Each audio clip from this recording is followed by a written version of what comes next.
All right, what's up, YouTube? So I thought this was very interesting, especially if you are in my local area. It's no secret where I live, but and this has to do with the drones.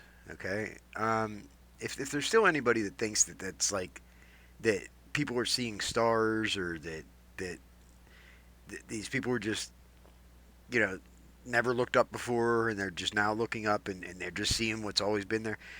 You need to take another look. You need to go out and look for yourself. There's absolutely drones flying all over the place. I've been seeing them myself for the last 3 years, and I I've wondered what the significance is to this local area because they haven't been everywhere for the last 3 years.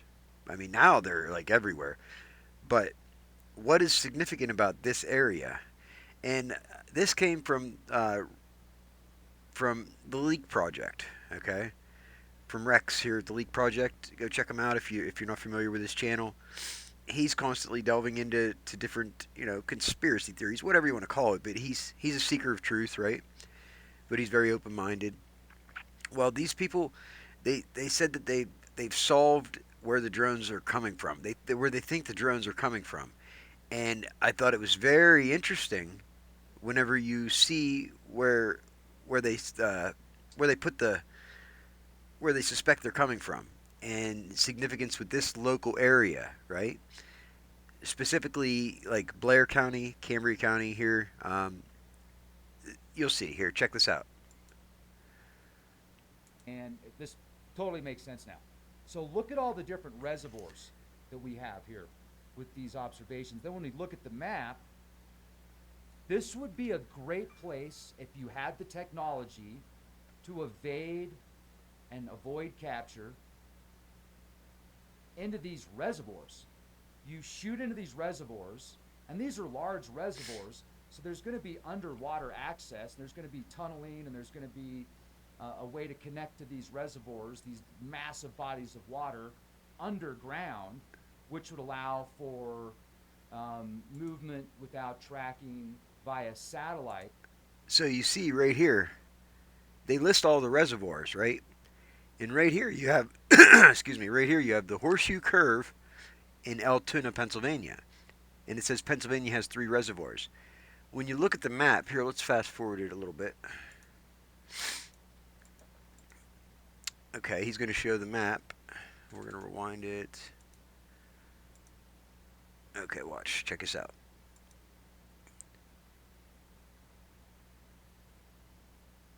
There we go.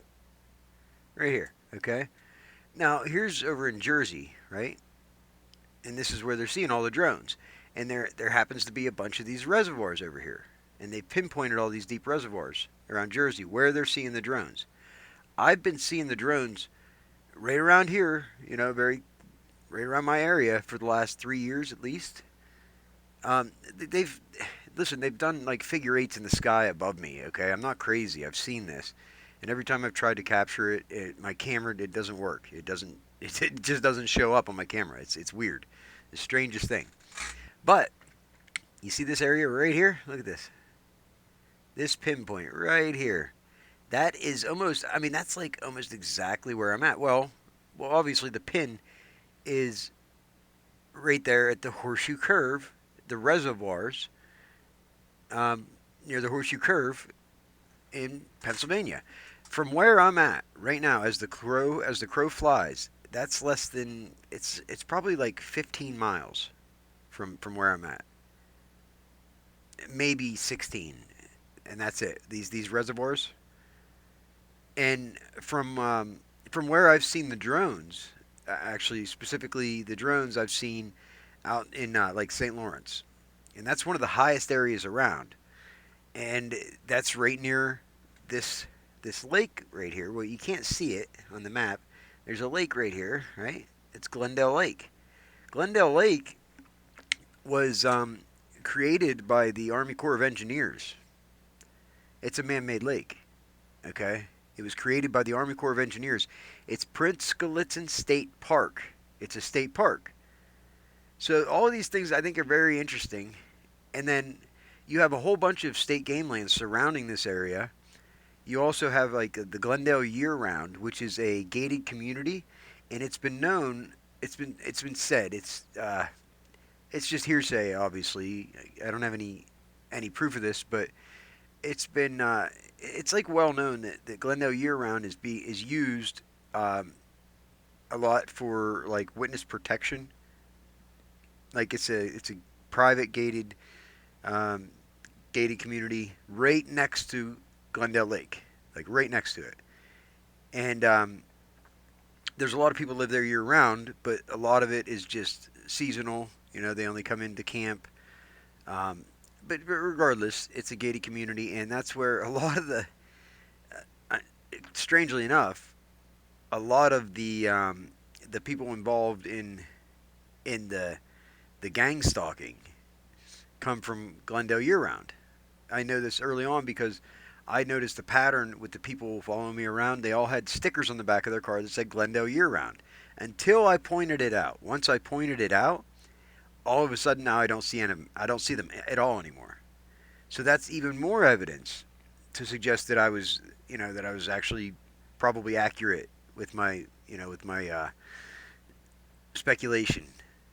That the gang stalking program, right, has a lot to do with witness protection because that would be the gang stalkers would be people involved in the witness protection program. They got to give them a job, don't they? They have to work, don't they? Well, what better job could they have than to be gang stalkers, right? They know they're protected. They're already in the witness protection program. So they're told to do this. It's their job. That's why they would be so, you know, be able to be so confident to do this to people without any fear or any worry about accountability or about being held accountable or any retaliation or anything of the sort. Because the people directing them to would be the people. It's all, I'm sure, classified, very confidential information if it has to do with witness protection. And it just so happens in my situation, there was a bunch of people around my local area that they just they just died, right? I don't want to name any names, but I can count just right off the top of my head 4 or 5 people that all just all around the same time just just mysteriously passed away. You know, just out of nowhere. It wasn't like expected at all. They all died, and they all demonstrate the same characteristics surrounded around their death. Right. The family members didn't seem to care. Also, they all had very very short you know um, events surrounding like as far as like funerals or memorials or anything like that. Some of them didn't have anything. They just had like a just something. I don't know. I didn't go to any of them, so I can't really say for sure. But I know that none of them had like big funerals. It's just listen. It, when it looks like a duck and it walks like a duck and it acts like a duck and sounds, all that shit, you get it, right? So I don't think that I'm wrong on this. I don't think it's that far fetched to think that this has the government's. I mean, it has the government and the DOJ written all over it, right? And these would be the same people doing the witness protection program, right? Would be associated with the people investigating, say, issues of national security, right? And if they can put you on a list and deem that you're a threat to national security for whatever reason, I guess if you're a threat to compromise the witness protection program, well, that would kind of make you a threat to national security, wouldn't it? Wouldn't you think? I mean, it all depends, right? And there's no way to find out unless the people who know come out with it because it's classified. It's all classified. How the hell could we ever actually get it exposed? So I believe. I mean, I've bounced a whole bunch of different ideas around for years about all this. The one thing that I can say is there's absolutely, without a doubt, something going on. People are absolutely following me around, surveilling me, without a doubt. I mean, that's not even in question if you ask me. And the people that try to push back against what I'm saying, they just sound like retards. I mean, they do. They sound retarded. So if I were you, Jimmy Grabowski and anybody else who's putting out comments, I would just quit or just stop what you're doing because you just look like a retard. You really, really do look like a retard, and you're using your name. I'm not doxing you. You're using your name, Jimmy Grabowski. So I would stop if I were you. That's just my that's just my advice. You do whatever you want. You do what you think is best for you. Okay.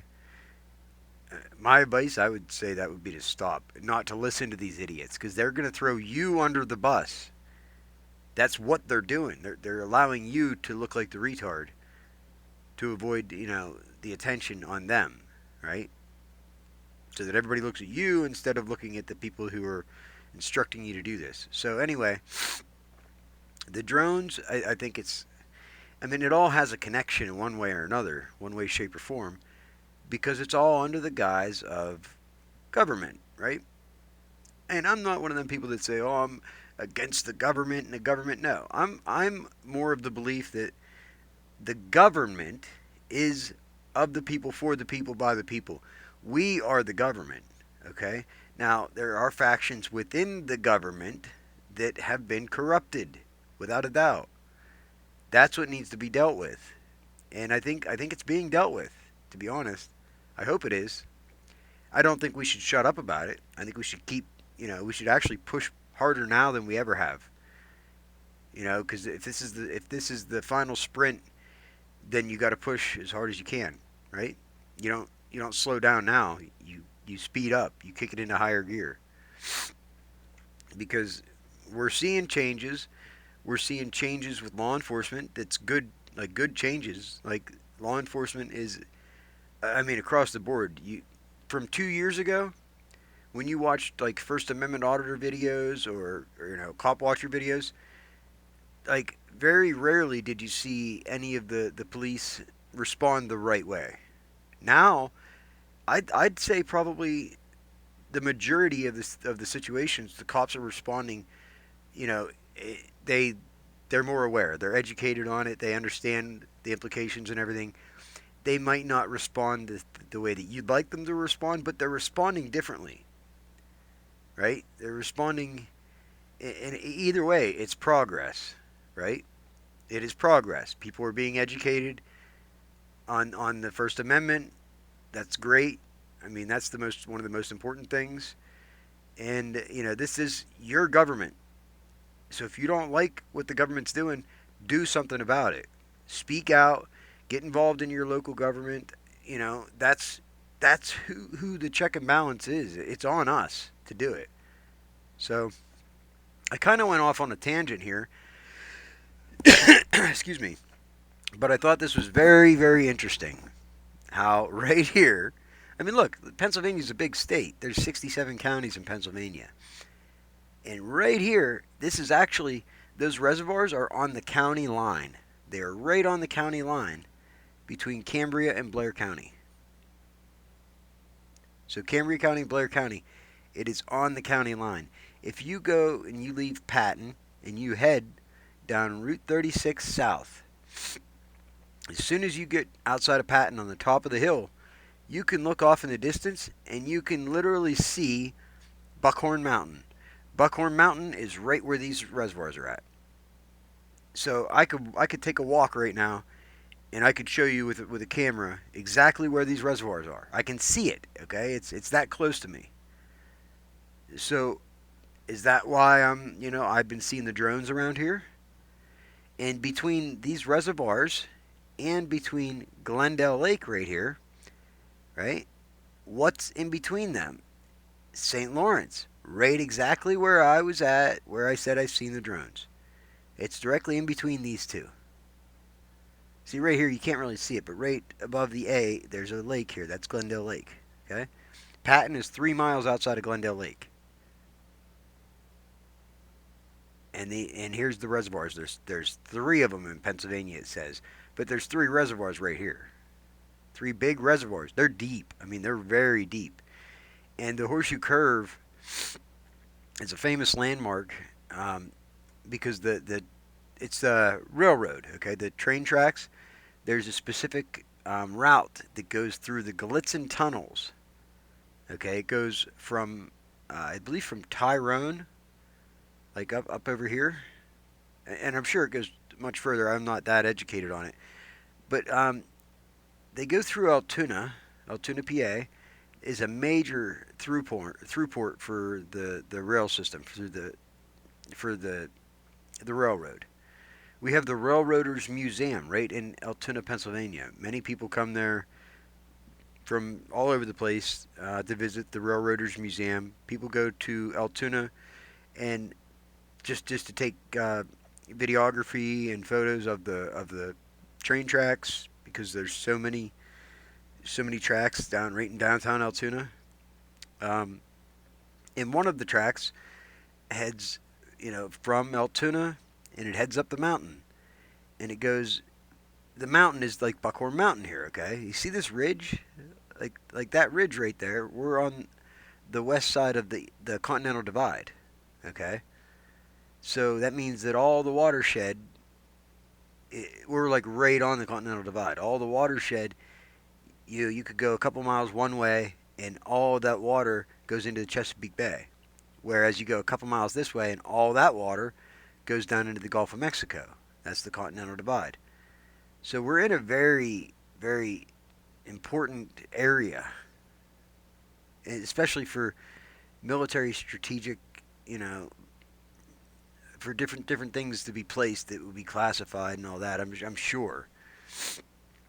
I wouldn't be surprised. I'd be surprised if there wasn't some underground bases in and around this area right here. You have the reservoirs, right? You have the railway system coming through. You have Route 220 north and south. You have 219 north and south. That goes straight up and down a major highway through Pennsylvania. And then 220 is a major highway that goes north and south down into Cumberland, Maryland. Um, you have Route 22 is all right here. Route 22 goes straight to Pittsburgh. Okay. Then you have the railway system. You have the waterways, and then you have these major reservoirs, and you have a high point here, right? The high point right here.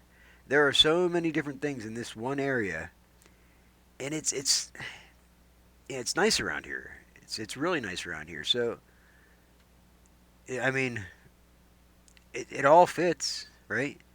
So let's listen to what Rex has to say a little bit about the drones and the reservoirs and what they found because I think they're onto it. I think they're on the right track. Okay.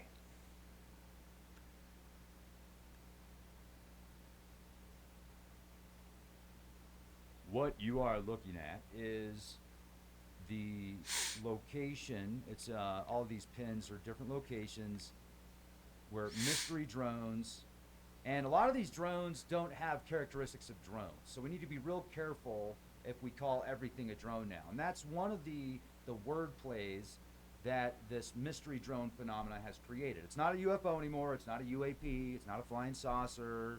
It's not an orb. It's a drone. But it's probably not a drone in certain circumstances. Now, the typical drones that have been filmed and observed and shared in the mainstream media, most of them are commercial drones or airplanes. Then you can go to forums like this New Jersey Mystery Forum. It's already got over 80,000 members. And there's these videos that show very bizarre characteristics of these like orange orbs that move sometimes in tandem, sometimes they look like a constellation or Chinese lanterns, and some of them are Chinese lanterns, but not all of them. And then when you see people try and zoom in, they're not able to get a really good image rendering with the technology that they have. It almost looks like it's holographic. So we need to get people So you heard that, right? That's what I was describing. Every time I try to record these things, it would screw up, and it would just be like it would be so blurry that it would disappear from the image. I could see it with my naked eye, clear as day, but my camera couldn't pick it up. Full that have FLIR, high-end FLIR thermal imaging, as well as at least Gen 3 night vision, Gen 3 or Gen 4 night vision. We can get both of those combined with, we need to get some type of radar system, which I think Robert did a really good job, does a really good job, where he's custodian file. He's in California. He's been picking up weird stuff off of his deck with his cameras and his radars. And sometimes what Custodian file, what he's talking about there. If you don't know what he's talking about, go check it out. It's very interesting. He records what he calls the Dragon UAPs, Dragonfly UAPs. They're like the size of a big dragonfly, and he's able to record these things with a progression of really fast frames per second on his cameras. I forget the terminology he uses, but he records them right off of his deck in Malibu. And anytime an aircraft comes within sight and it triggers the K band, well, the K band will get triggered by something. Then all of a sudden, a helicopter will show up, and I believe that the helicopters are looking for whatever triggered that K band, like the radar. Um, and then anytime an aircraft comes within range, below a certain or above a certain height or below a certain height, I forget exactly what it is, but custodian file, go check him out. He records these things every time an aircraft comes in. One of these Dragonfly UAPs comes up from the ground, comes up, tags the aircraft, like kind of like tags it, as in it just goes up and almost like runs into it and then goes back down. And it's so fast you can't even see it with the naked eye, right? It's that fast. So your eyes are only able to see so many frames per second as well. But with the camera, with the polation, right? He's using polation. He's putting a bunch of images together with super fast frames per second, and as he does it, you can literally see. It's like like if you take a flip book, you can watch the drones come up, tag the aircraft, and go back down. And he said every single aircraft he can record this and capture this, and he's been doing this for years, and it's unreal that this isn't like front page news. Everybody doesn't know about this. These are like drones, like the size of, they look like drones, the size of, like I said, the size of a large coffee cup, or I'm just trying to think of what I could use to describe it. He said some are a little bigger, some are a little smaller, but they're all in the shape of a dragonfly. And what do we see with the new higher tech drones, like especially with the military? They have high tech drones that look exactly like a dragonfly. So are these ours? Are they, whose are they? But the main thing is how fast they are. They are so fast, it is unreal. Okay? So go check that out, Custodian File on YouTube, and you'll be blown away. what really intrigues me is when he'll pick something up that appears to be, at first it kind of looks like a bug, and it'll go past like a helicopter or an airplane or something that is above, I think, 150 feet.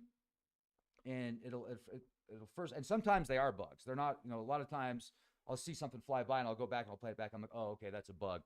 What's really interesting though is when he captures these anomalies that appear to go not only behind the craft, but also the radar picks up on it. So he's got radar detectors on his cameras. So his radar detectors sometimes will chirp at the exact same time when you see these anomalies fly past the screen.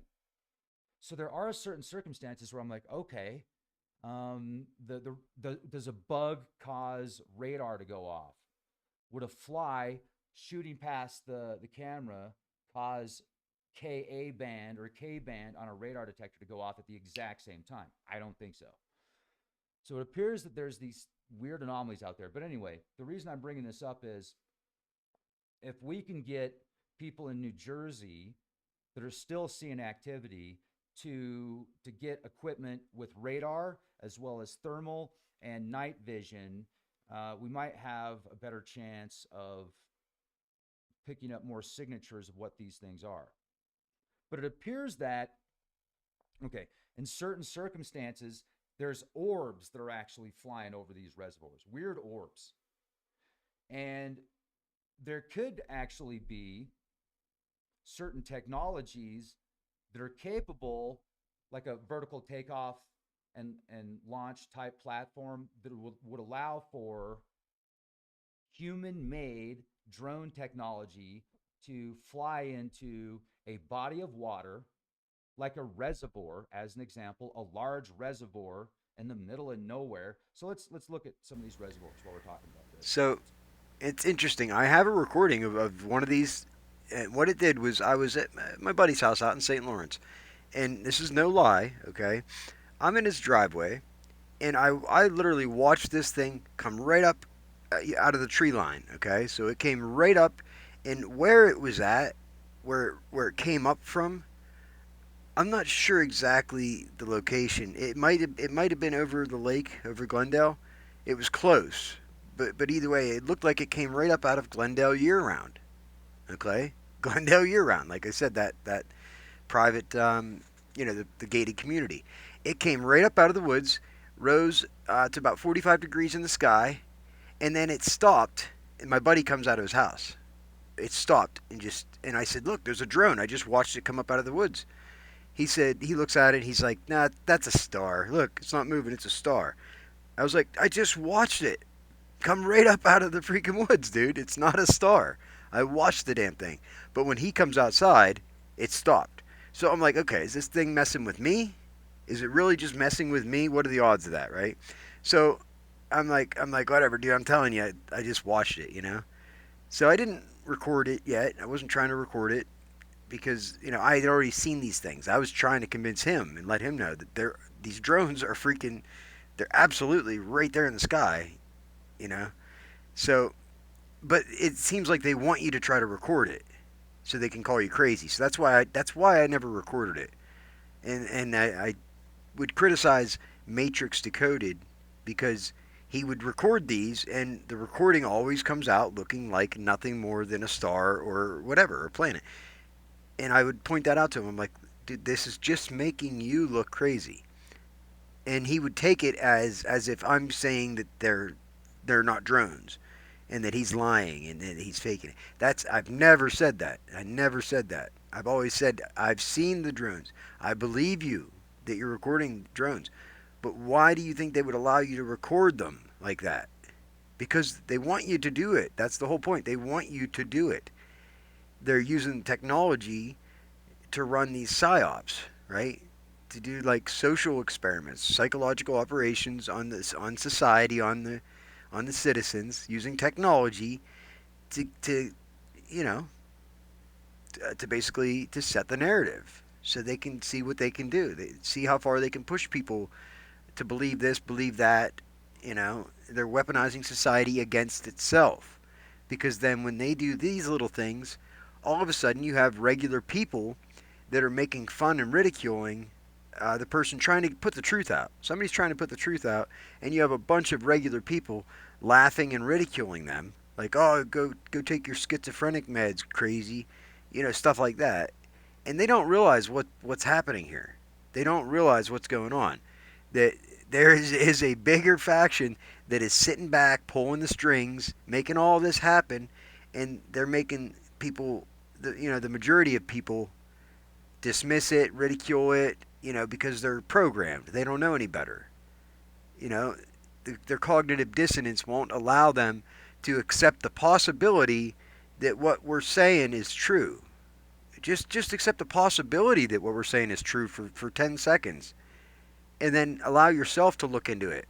That's all you got to do. You don't have to push back and ridicule people because you're just doing their work for them. You're helping them. That's exactly what they want. So it's important that I just express that. I haven't really talked about it much because I don't want to be labeled as a crazy person because then my credibility goes down the drain. But this drone, okay, it stopped in midair whenever my buddy comes out of his house. I'm trying to point it out to him, and it stops as if, haha, na na na na na. You know what I mean? And he's like, "Oh, it's a star, dude. Look, it's a star." And I don't blame him one bit.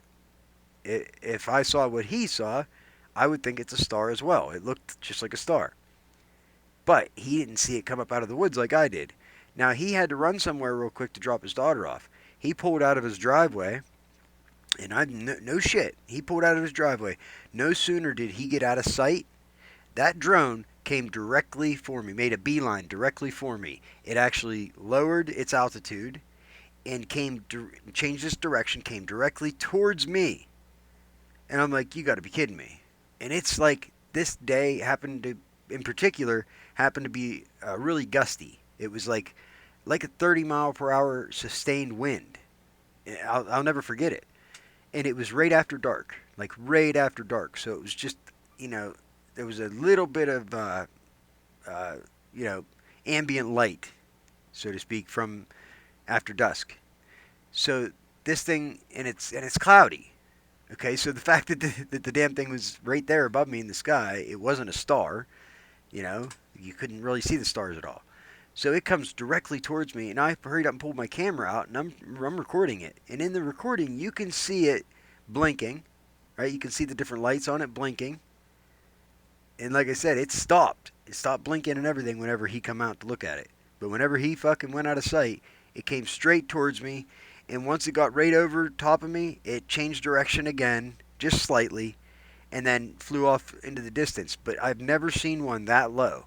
It came low enough, flew right over my head to where I could see it with my naked eyes. I could hear it. You could actually hear it. And it sounded almost like an airplane, but not. It was like a quadcopter drone, military drone. This thing had to be military because it was bigger than a car. It was without a doubt. It was bigger than a car. It couldn't have been any more than 100 feet in the air, flying directly over top of me. It really slow too, just like hovering. You know, not as fast as an airplane would go, slower than an airplane. So you couldn't mistaken what you were seeing for like an airplane. You know, the sound kind of mimicked an airplane, but it was that low, frequency vibration that you hear when these single engine Cessnas fly over and they slow down. They fly over top of you as slow as they can. Then for some reason that frequency, that sound, it's like right there in your ear. Sounds like a lawnmower outside your door. But anyway, this thing flew over. I recorded it. All right, and whenever it got closer to me, the blurrier it got, to the point where when it was directly over top of me in the recording, you can't see a damn thing. It's like it just disappeared. But I was looking at it with my naked eye, and you could see clearly. That's how I know how big this thing was. And you could hear it. And with the winds going like 30 mile per hour, as much as they were, I had just lost my drone. I had just had a little toy drone, and I tried to fly it, not thinking about the winds.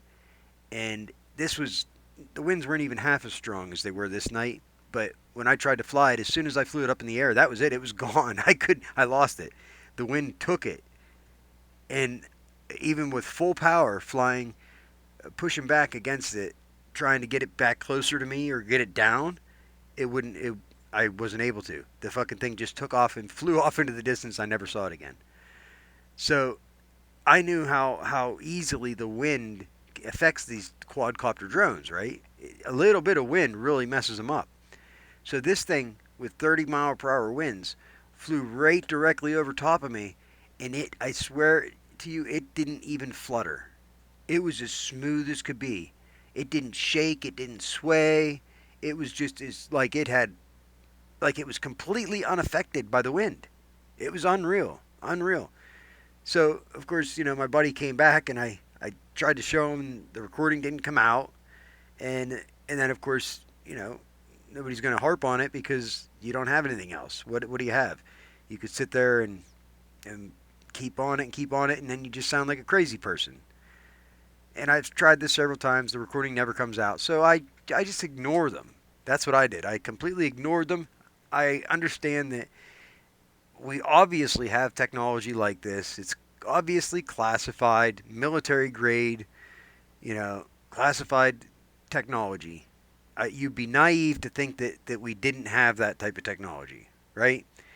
And if they got to test it out and they have it, what better place would there be than in St. Lawrence and right outside of Patton here, on top of the mountains, in the strong winds, right? In semi cloudy conditions, to somebody who they don't have to worry about me, right? Who am I going to tell? They can just ridicule me. So that's how they operate. So I believe a lot of what we're seeing is just testing. It's just, but it's wrong. They're not. They shouldn't be doing non-consensual experimentation using citizens, innocent citizens. That's fucking wrong. And it's going to come out. I mean, the truth always prevails. Remember that. It might take a while, but at some point, it is inevitable. The truth will always prevail. So think about that before you try to run your mouth and make up lies about somebody. Just remember, it's a matter of time, but the truth will come out. So you will be exposed at some point. Whether maybe you don't care about that, whatever, but the truth will always prevail. Do you want to be looking back at this time in history, telling your grandkids, about this time in history when we were living through it? Do you want to be able to tell them, what you did to be part of the solution? Or do you want to hang your head in shame and not be able to talk about it because you're ashamed of what you didn't do or what you did do as part of the problem? Because mark my words, we will look back on this time right now, and it's going to be a significant point in history, just like we look back at World War II and the Holocaust. You don't think so? Wake up. This is a very significant time in human history, probably the most significant time in history as far as we know it to date. And I don't think that's that far fetched to to make that claim at all. I think a lot of people agree with me on that. So I digress. Anyway, I have personal experience with these drones. Another time I was looking through my binoculars at the one that's real bright in the sky, and it's like it follows you around, and it's right there above you all the time, and it's brighter than all the other stars. And so I would look through it with binoculars all the time. And I'm looking through this thing with binoculars, and it looked like Jupiter. To be honest, it looked exactly like Jupiter, and because you could see the moons. And if you look at Jupiter this time of year with the naked eye, you could actually see Jupiter's moons. It looks like a star with a little star or or two little stars right outside of it, like to the left or to the right, depending on where they're at. And if you look through binoculars or a telescope, you can actually see that there's three or four moons that you can see, Jupiter's moons. And they extend out in a line from Jupiter. Jupiter, at this time of year, early December, is one of the brightest objects in the sky. And then at certain times of the night, at this time of year, when you look up and you see that thing, and it looks like there's some people claim that, oh, it's a mothership with a smaller craft flying around it. Because it's Jupiter and its moons. That's what it is. But I was looking through my binoculars at what I knew to be Jupiter, I thought. Anyway, and the damn thing starts doing figure eights in the sky. Okay? Hey, maybe my eyes were playing tricks on me. Maybe. Right? Because, like, what are the odds that this thing in the sky is just going to react because I'm looking at it through binoculars and start doing a figure eight in the sky? Like dancing around, and other people report the same exact type of activity happening with the drones and with them. So I didn't tell anybody about it. You know what I mean? How do you tell somebody about that without sounding like a retard or like a crazy person, like a schizophrenic, right? So I didn't really tell anybody about it. There was very few people that I even shared this information with and that I was open with. People that were open-minded, and they didn't judge me. They understand that there is absolutely, credit credible information to support what I'm saying, what I'm talking about. But anyway, one of these people in particular, a good friend of mine, and this is right out there in St. Lawrence. We were standing in his driveway. This is a different person, but just down the road, and it's a clear night, and there you can see all kinds of stars. But that bright ass star, that one bright star that's always right there above you, it's like it follows you around. It's right there, and I have my flashlight. It was a zoom, uh, like a spotlight, a zoom spotlight flashlight, pretty bright, and you could zoom it in like and make it a beam, and it shot pretty far. But I had this flashlight in my hand, and we were talking about this, and I said, yeah, just like this thing up in this drone sitting here watching us right now. You know, people think it's a star. Watch. I said, watch. And I shine my flashlight at it, and I wasn't recording this, but as soon as I shine my flashlight at it, it starts doing the figure eight again, clear as day. My buddy saw it. I saw it. There was no mistaking it. So that was nice because it was a clarification. It it was nice to know that my eyes weren't playing tricks on me. I'm not crazy. I'm not the only one seeing this, and that it absolutely actually did happen. Okay, so my friend to this day, I mean, I'm not sure if he doesn't. He's not going to come out and make a YouTube post about it, but he has. I'm sure would have no problem to this day, supporting me, backing me up on what I'm telling you, my accounts. He saw it. I saw it. There was no mistaking it. So it looked like Jupiter, though. It like they, so whatever it is, they made it look like it is one of these objects in the sky. So why would they do that? I don't know, but that's the questions I ask. So if you ask these questions, well, why would they make it look like this, and why would they make it look like that, and why would they, you know, if they have this technology, why wouldn't they just go dark? Why wouldn't they just be invisible and hide from us? And then you realize, okay, it's because they want you to see it. They want you to record it. That's obvious. I mean, it's clear to me. If you have enough brain power to actually use your own critical thinking, then you would come to the same conclusion. If they had this type of technology, they're not trying to hide it, and not only are they not trying to hide it, they're blatantly putting it in your face. That has to be on purpose.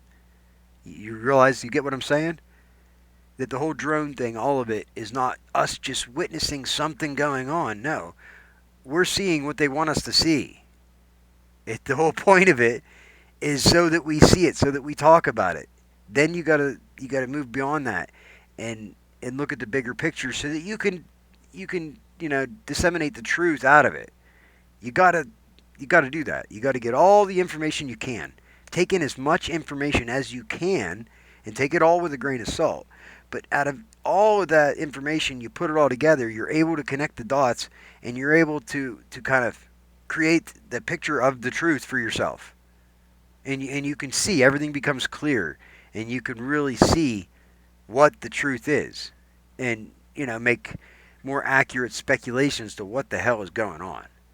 Because I don't think there's a person on this planet that can sit back and honestly say that there's nothing going on, and and people are just thinking too much into it. No, I think everybody would say there's something going on. Clearly, something going on. We need answers. We have questions. We need answers, because there shouldn't be something going on without the people being aware of it. And I get national security and all that, but at the end of the day, national security for what? For us? For us, for the people, right? The people should have a say in their own security. I'm just saying, right? These agencies have gone too far. Power has gone to their head, and they need to be put in check. Plain and simple. Go to the first one down here.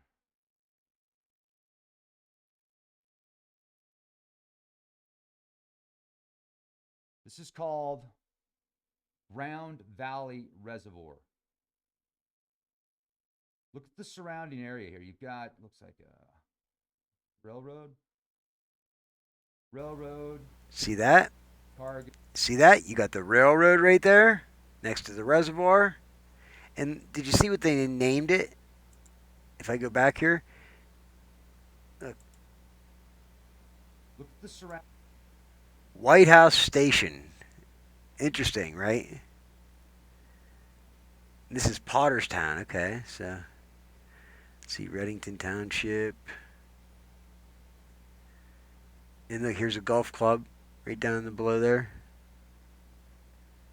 I mean, you got to realize a lot of people don't have time to think about all this stuff, and but you have to when you stop and you're able to think about the stuff that obviously there are groups of people that have to sit down and make these decisions and come up with these, continuity of government plans, and they're constantly working on, advanced technology and everything to keep it the upper hand, right? That's their job. And I'm not saying that's a bad thing. We do need that, but they have to.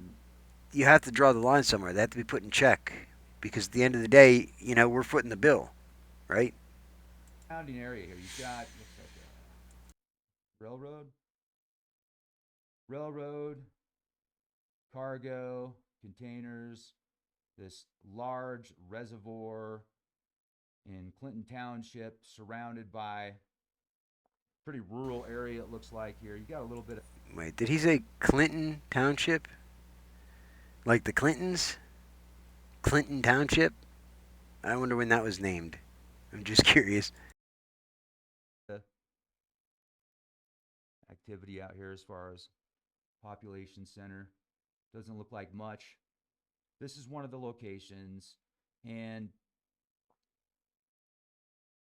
if I was going to evade capture and I had the technology with all of the cameras and surveillance, how would you avoid capture? Like, how would you be able to get away with it unless you could figure out a way to go?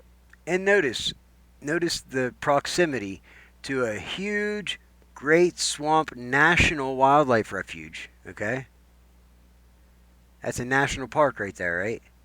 The Great Swamp National Wildlife Refuge. So there is a spot that is protected, nationally protected.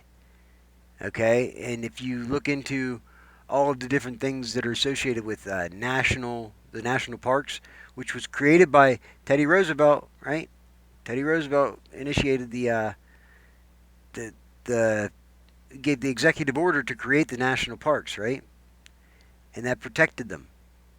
So that's like federal property. Okay, why are we seeing all of these things linking together? You can put the patterns together. It's not hard to do, and it becomes so obvious when you do it. It's crazy. Go rural into this huge body of water, like a reservoir or a lake. And then you shoot down into the water as a drone, as an example here. And then you just basically, you could either wait or there could actually be transportation. transportation, waiting. So, okay, here's the pickup or the vehicle that the vessel, whatever it is, then the smaller drones could get picked up and then that could drive to another location because you have basically underground tunneling, you have a network of underground access there. So you could move from that location to another.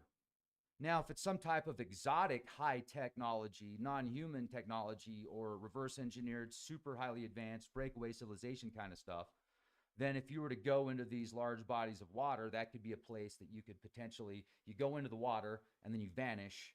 And then wherever your home base is, you've got some way to connect to that with your technology. Now, this is pure speculation, but as far as like a recon standpoint or a cloak and dagger um, live action role play situation, I would just think that these would be very strategic locations to drop the drones. The drones then get picked up, they get moved, and it's all underground. And then when they do go back above ground, it's somewhere completely different because there's so many different sites of reservoirs where these mystery drones have been spotted.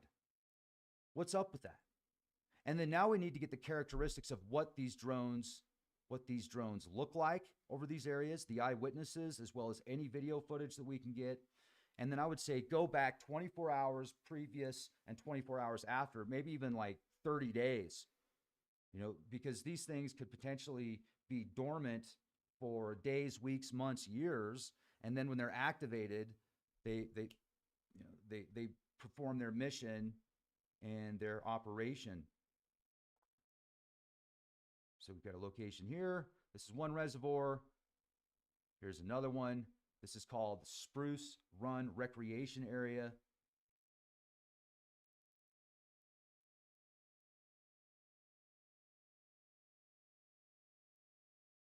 Then let's go up here. It's a very rural area. Doesn't look like there's a whole lot of people out here.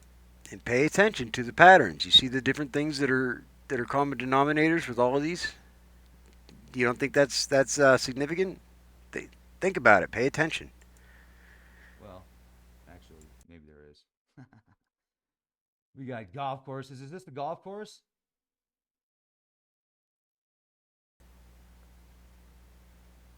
That last one had a golf course right next to it too. Had a country club right next to it. What do you know? So what's this place called? Boonton Reservoir. Boonton Reservoir, right here. Now imagine you have the technology to shoot down into the reservoir, and then you could just turn off for a while, kind of hibernate, or something's there to pick you up and take you to your next destination. And right outside, away from the last one we looked at, there was an area called Plainfield, and I noticed it, and I just thought that was funny. Okay, Plainfield. How do they come up with the names of some of these places? Plainfield. Okay, it's just a plain field. Here's Fairfield. This is just a Fairfield. Okay, plain, fair. I'm just paying attention. That's all, right? Paying attention to different things and finding the patterns.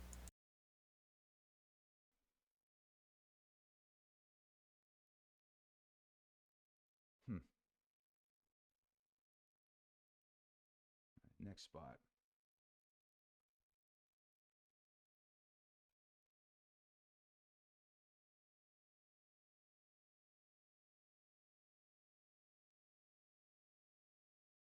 It's the Clinton Reservoir. Other side of Crosscastle. What's that?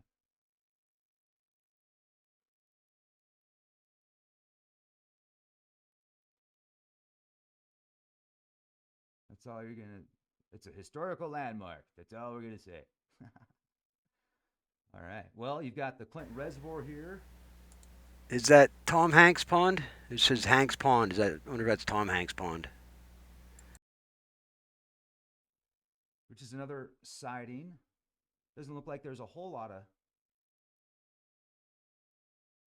people around this area.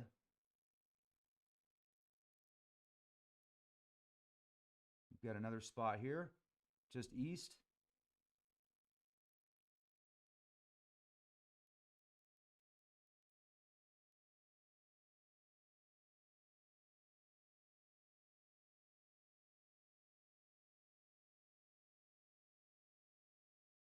It's close to a forest, a state forest, state park.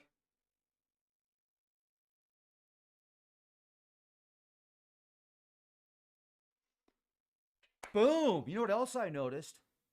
These reservoirs seem to be very close to railroads. That could be another way.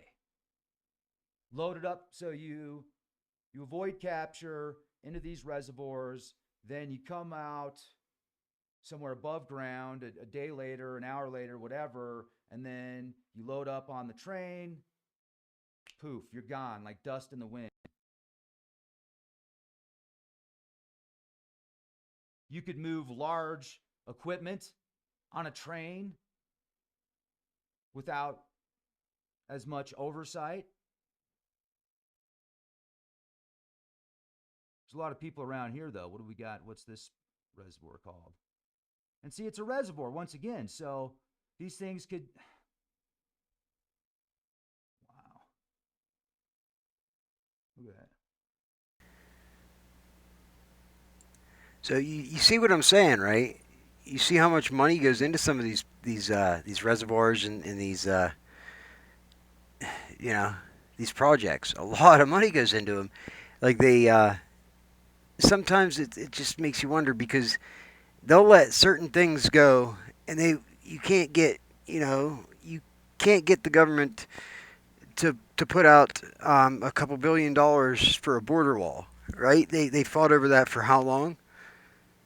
But they will not hesitate to dump 10 times that amount of money and send it off to Ukraine or send it off to wherever, like without question, okay?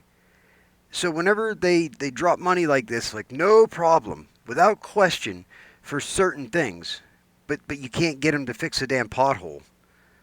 You gotta ask yourself what are they protecting that they're so quick to fucking drop all this money for these other things? You know what I mean? Obviously, the money runs the world, and they're dropping money for certain things because they're helping their lobbyists and their donors with projects. They get the contracts and they secure their own financial future by doing so. It's all about money, but there's more to it. There's definitely more to it. Unless they just need a drink of water. Must drink from reservoir. I'll pick that one. You'd think they'd stop at the 7-Eleven and just, pull up like the Slurpees and the super big gulps and all the genetically modified E. coli and all that stuff that's essentially a sweetener, stuff like that. Oh, yeah. Or they could get the filtered stuff, but then they got all the microplastics in the filtered water. So they're like, what we'll do is we're going to stop at the reservoir. Nothing to see here, folks. Right on the water. Reports of them shooting out of the ocean, body cams picking up these things, and then they don't show us that footage, but they have classified meetings, and that's probably where they were showing that. I would really like to see that footage. That'd be pretty cool. Right?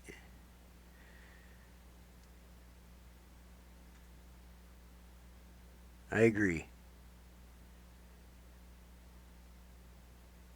Lake Tappan. Like tapping. Tappan.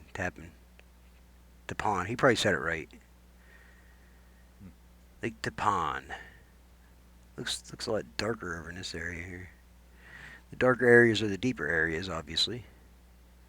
Drone sighting in New York. Reservoir out here.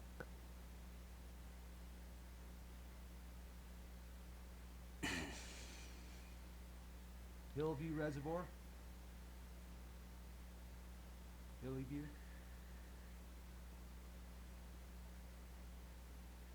Well, that's a nice facility, isn't it? There's too many of these reservoirs that these things have been spotted over for it to just be a coincidence. Yep, I agree. These are not the drones you're looking for. All right, so what else we got? You will ridicule your fellow man and make fun of him when he tries to tell you the truth. When he tries to open your eyes. You will do our work for us. These are not Next the drones time we'll do an update you were on looking for. the nuclear facilities and the energy, the generating stations, and see if we can find a possible connection there. Very good point. It would appear that they are That's another good point. Good point, Rex. I forgot about that, and I want to touch on that.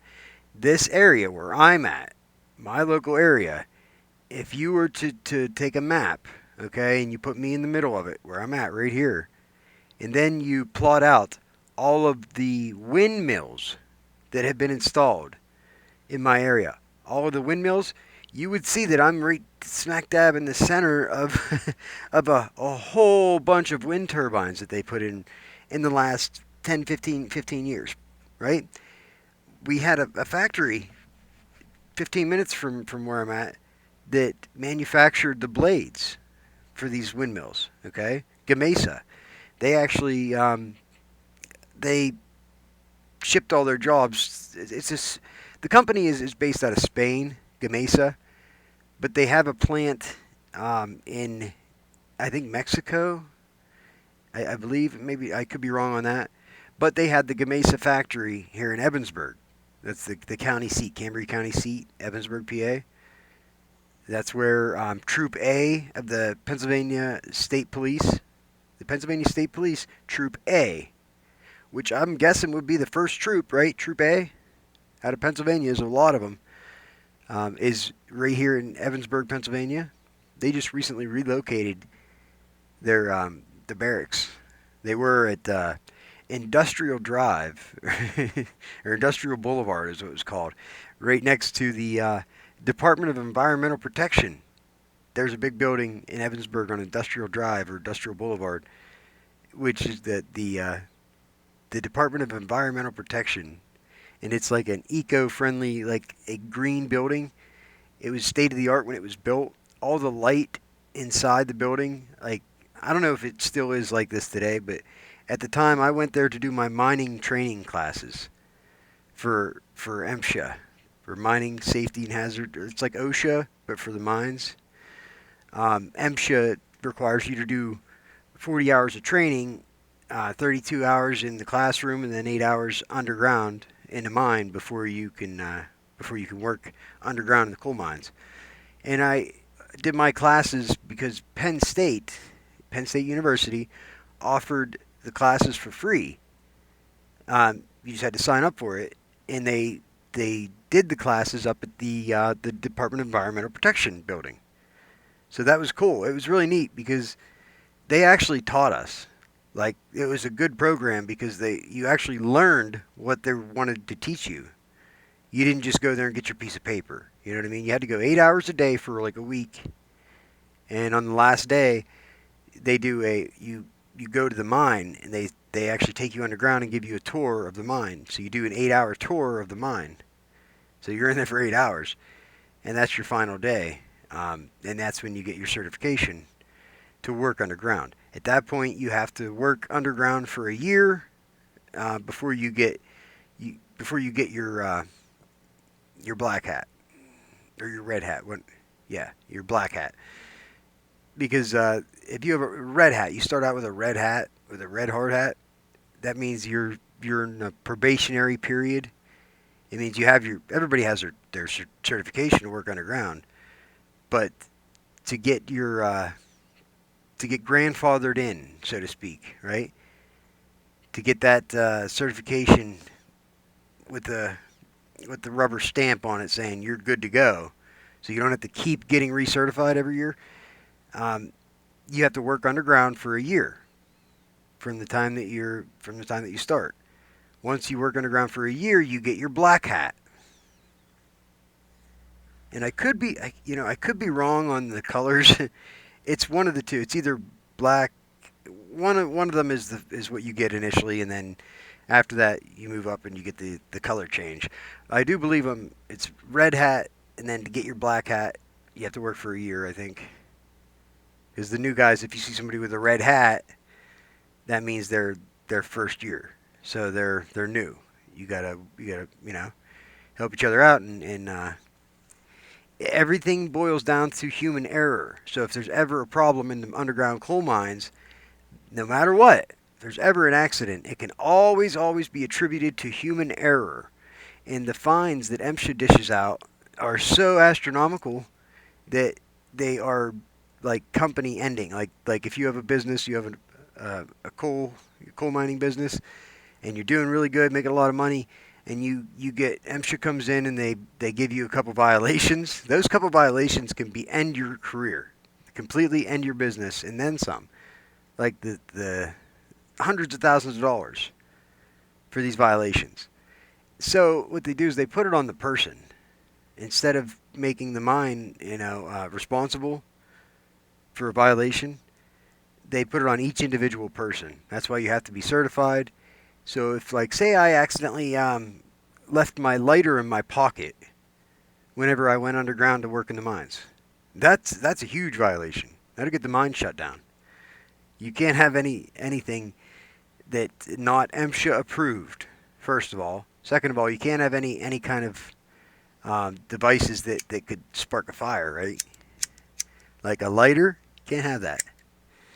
It's a lot of the stuff is ridiculous, but it's all there was a reason for every single thing that every single um, you know rule and everything all the violations that they instituted, and the fines. They made the fines so astronomical to ensure that these mine companies would adhere to them, because hell, if you make enough money running a coal mine, you could just keep paying violations and who cares?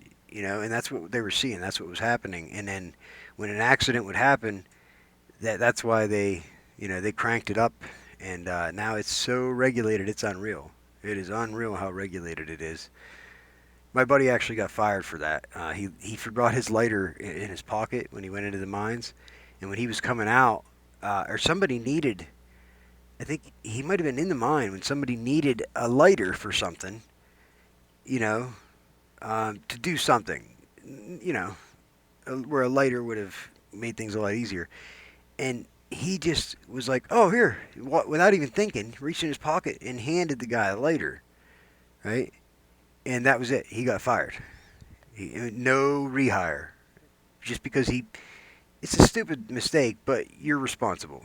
If you're underground and you're working, and that, something brushes up against your pocket, that lighter happens to spark, and you're underground and in a coal mine. If that coal mine catches on fire, there's no putting it out. Not at all.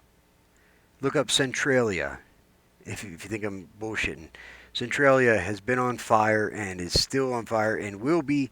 They predict that will continue burning for our long after we're dead and gone. And it's been burning for 20, 30 years or something like that. There's a whole town that had to evacuate. They had to move and everything because the coal mine underground under the town caught on fire.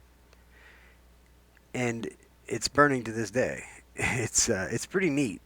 They made a movie called they did a movie after it that was based on that town. I think it was Silent Hill.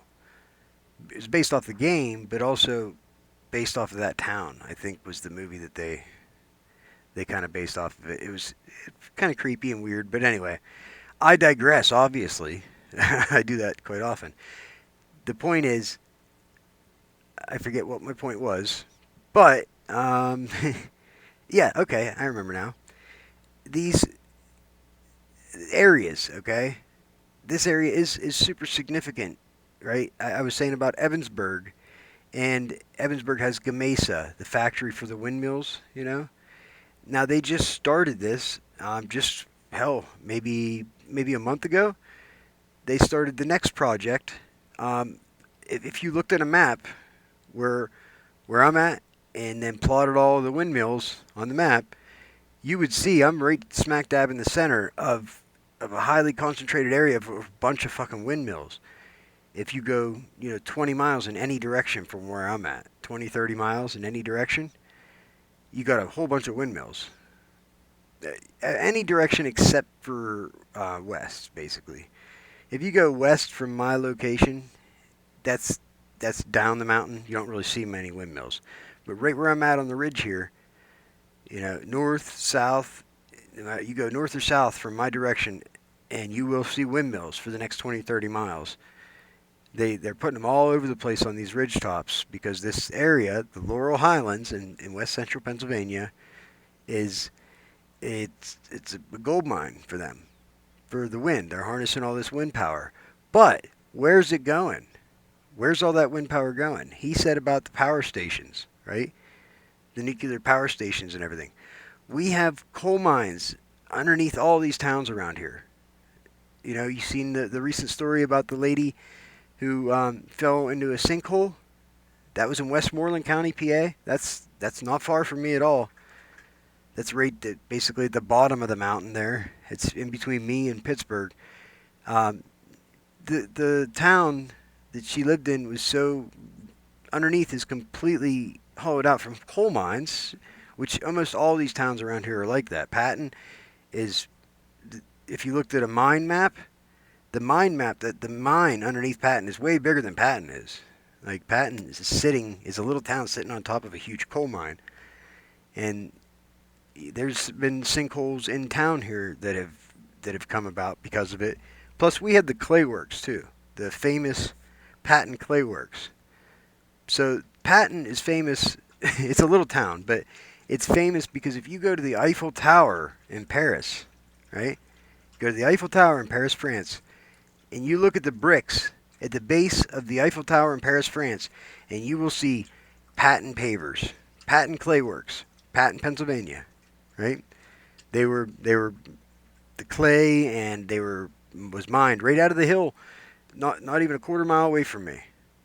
Okay, and then these bricks from Patton Clay Works are all over the world, and they were very famous for the Patton Clay Works. Obviously, they've been out of business for decades and decades and decades. That was back in the early 1900s, the Patton Clay Works. But that's what built this town basically, was the Patton Clay Works. And they pulled the clay out of the mountain right over here, not a quarter mile from me. And there was sinkholes that came up out of that. There was a big sinkhole that there was a whole tree. That was the top of the tree was sticking out of the top of the sinkhole. But so we already know that there's underground is already hollowed out all over the place around here, right? With these coal mines. So what does that tell you, right? So we know that they can access the underground here and be able to go anywhere with these coal mines. It's not hard to link one to another. If there's a coal seam, the coal seam is basically the layer of coal. If you just took every layer from the top down, eventually you get down to a layer of coal. It's called a seam. And around here, that seam is about 42 inches thick. Okay, and it's only 3.5 feet. 3.5 feet thick of layer of coal, right? Sometimes a little thicker, sometimes it's a little thinner. But it goes up and down with the contour of the mountains here, right? It just kind of, it's not just flat, it does go up and down. So the coal mines around here, there's places where the seam and the surface meet. Okay, places like the side of a mountain, right? The side of a hill or something like that. Areas where that seam is closer to the surface. That's where they create the entrance to these mines. That's where they dig in, they break ground. And if you're not familiar with the coal mines, the way it works, it's not like you get in an elevator and go down. That's not how it works.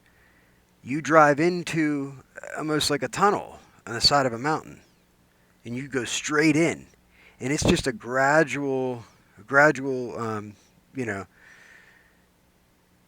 goes down. Decline is the word I'm looking for. It's a gradual decline to the point where you can't even really tell you're going downhill. But that's it. You go into the ground and go downhill following the seam, the coal seam. So from the ground to the roof is only 42 inches. Sometimes it's a little bit bigger. Sometimes it's the miner has to get through there to mine the coal out, and the miner itself, that machine that mines the coal out, it needs like 42 inches just to get through. Like that's how much room it takes to get that machine through. Once it goes through, then they bring the roof bolter through. The roof bolter comes through and it throws a bunch of bolts, rebar bolts, and they glue them up into the ceiling. And then they put some posts in here and there on the sides. But that's it. You have wide open pathways underground. It's only 3.5 feet, 4 feet. Sometimes it's up to 4 feet. That's it. And you're underground. Can you imagine being underground in an area that's only 4 feet tall? And it took us, when we went, the mine that I worked in, Madison Mine, The face, so the point where they're actually mining the coal was called the face. Okay, so the mine from the entrance to the face was almost 4 miles. Okay, so 4 miles. Once you went underground, you had to go 4 miles to get to where the coal was being mined. So we had these little mine cars. They're battery operated electric cars. It's like a little dune buggy. And when you sit down in it, everything's low profile, right? So you sit down in it, and even the seat, it has a back on it. There's a back to the seat, but it leans back. So imagine if you get in your car and you just put the seat down all the way back, and you're relaxed, and you reach out, you can barely reach the steering wheel, right? That's how these mine cars worked. Okay, you're like laying down, you're like laying back in a car, and you're reaching out. You got the steering wheel right there in between your legs. It's obviously longer than a normal steering wheel, and down in between your legs, so that you can handle it. And you just have they're quiet as hell because they're electric operated, but they go pretty quick. It's pretty fun cruising around in them. They got big battery packs on the back, and whenever we're going down, we used a bigger mine car. The bigger mine cars you could fit a whole crew of people on, like 8 people on the mine car. So everybody gets ready in the morning, and they jump on the bus.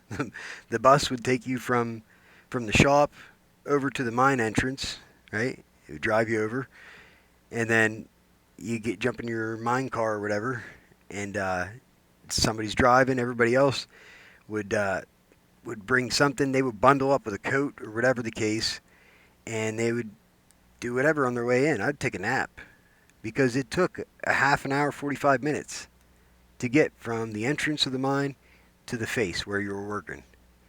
So you can imagine how far underground you are. It's pretty far. 4 miles underground. If you had to walk to get out, can you imagine walking 4 miles? Now, 4 miles is not that far to walk, okay? But imagine that you had to crawl 4 miles because you're in a hallway where the ceiling is only 4 feet. So a 4 feet high, hallway corridor, you can get up on your feet, but you're bent over, crouched, okay? And you can do a crab walk. It's really hard, right? It's really really hard on your back and on your legs. Believe it or not, it's your legs, your thighs is where it really really works you. You can't bend over because then your back would hit the roof. And believe me, I had scars on my back. Everybody, a lot of people did because the roof bolts stick out. And as you have a hard hat on, so if your head hits these roof bolts, you're good, right? No big deal if your head hits the roof bolts. But whenever your back would rub up against these roof bolts, there's steel rebar. There's a whole bunch of sharp edges on the plates that they use.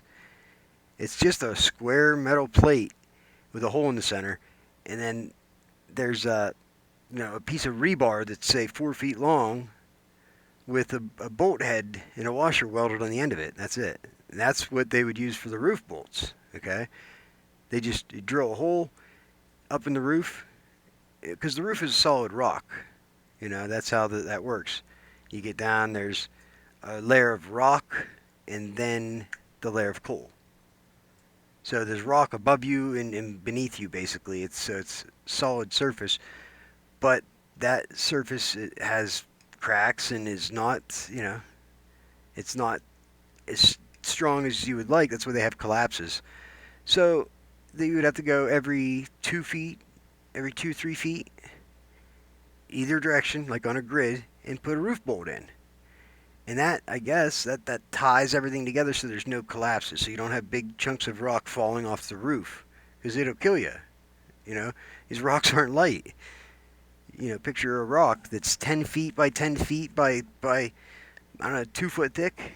That's going to kill you if it just falls off the roof. So the roof bolts would hold all that together anyway. That's the idea anyway. Some places that would require there's ways to test the roof, the sound, By banging on it with a hammer, you can tell what the sound is. And they drill these pilot holes.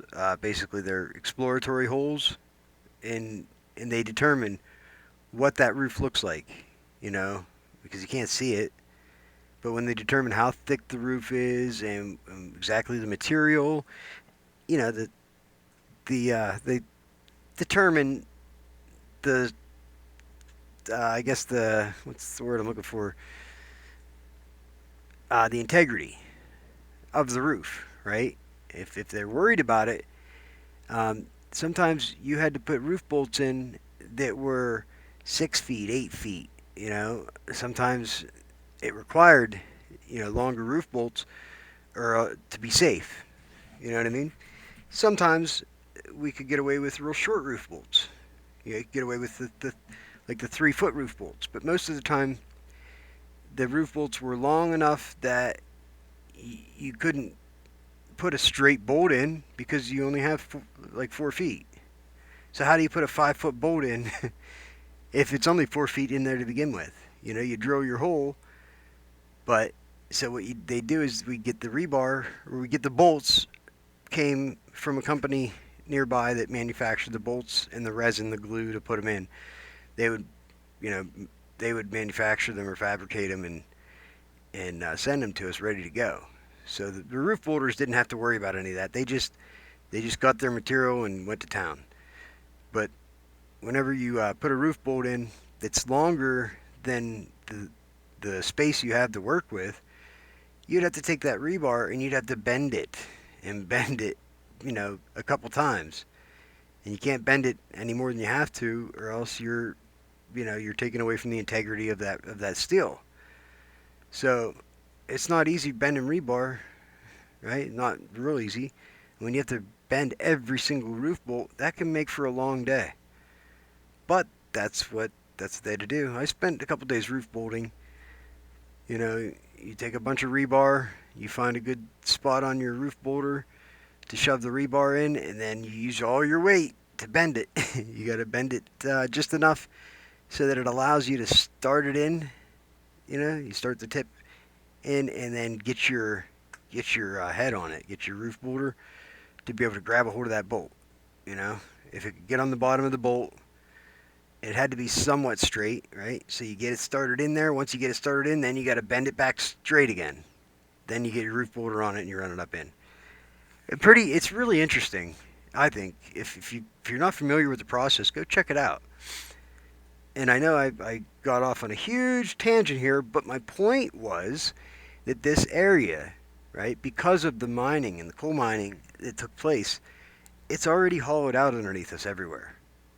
As a matter of fact, Patton, we used to get our water off of the creek, okay, and it used to be a shit creek, okay, so it's not ideal, but because it's been so many years and because the sewage system has been fixed for years and years, there has not been any sewage waste getting dumped into this creek for many many years.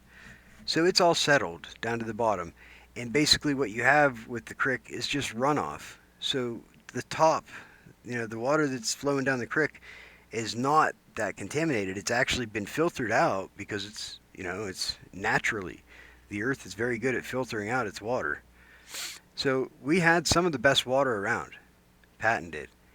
Like you can ask anybody, anybody who's lived here their whole lives, compared to other towns, Patton had some of the best water, right? Until the Department of Environmental Protection came in. DEP decided, I don't know when they did this. I wasn't, that up to par on the local government and different projects and stuff. But one day, I discovered that there was all these buildings. They put like 4 of these buildings with chain link fence around them, locked up, and they were near the creek in like 4 different places, just remote places surrounding Patton, right? I believe there's 4 different ones. There's one on the way to Carrolltown on Sunset Road. There's one on Klondike Road. Um, there's 2 more. I'm not sure exactly where the other 2 are, But what they are these are the Department of Environmental Protection's wells. They drilled wells, okay, down below, like they went deeper than these coal mines. These coal mines are, I don't know, like maybe a couple hundred feet under the surface, right? They might not even be that deep around here. The one that I worked in was 300 feet below the surface. So if you knew where I was at on a GPS map and you went to that location, I was 300 feet below you underground. 300 feet is pretty deep. So, if they needed to get to us because of a collapse, that's where they would bring in the that the device that they use to rescue the miners. The you've seen the news. I'm sure you're familiar with the Q Creek mine accident that happened in Somerset, PA. That was not too far from me. But anyway, that was actually a deeper. I think that was a deeper mine. That was a high seam, meaning it was like the seam was thicker. So the coal was more like 5 feet thick. So in that mine, they could stand up. That would be a lot easier.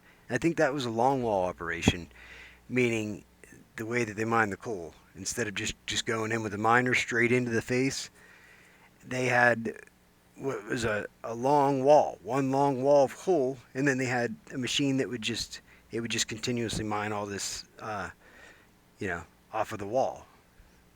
So there's different ways to mine. There's the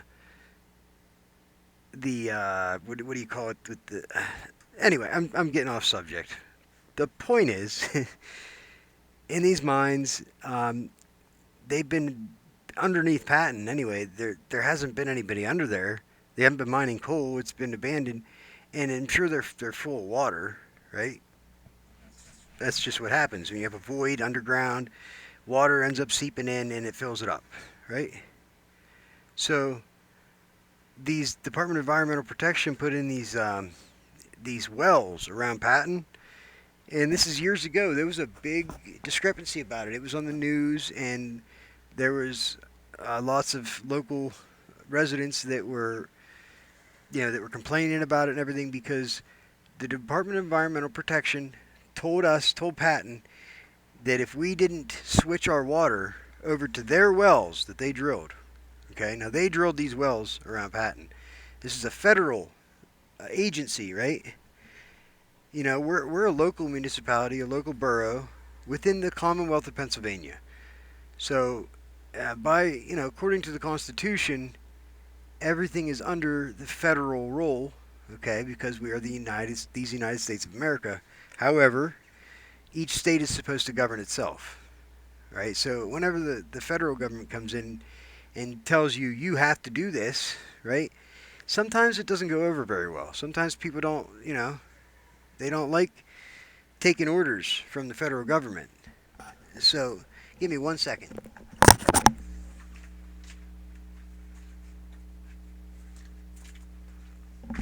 So when the federal government comes in and says, your water, our water is great, right? But according to their federal regulations, okay, they were going to fine us $10,000 a day for every day that we weren't on their water.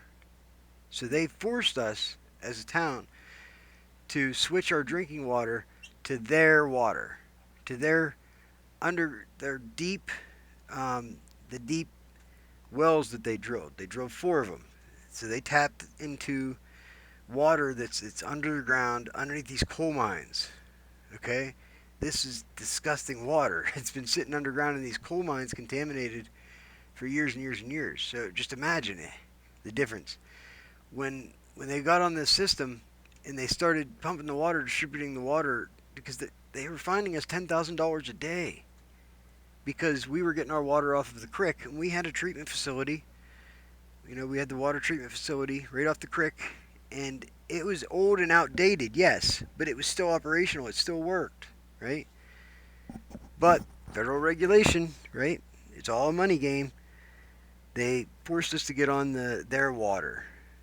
unless we updated our water treatment facility, which there was no way we had the money to build an entirely new water treatment facility.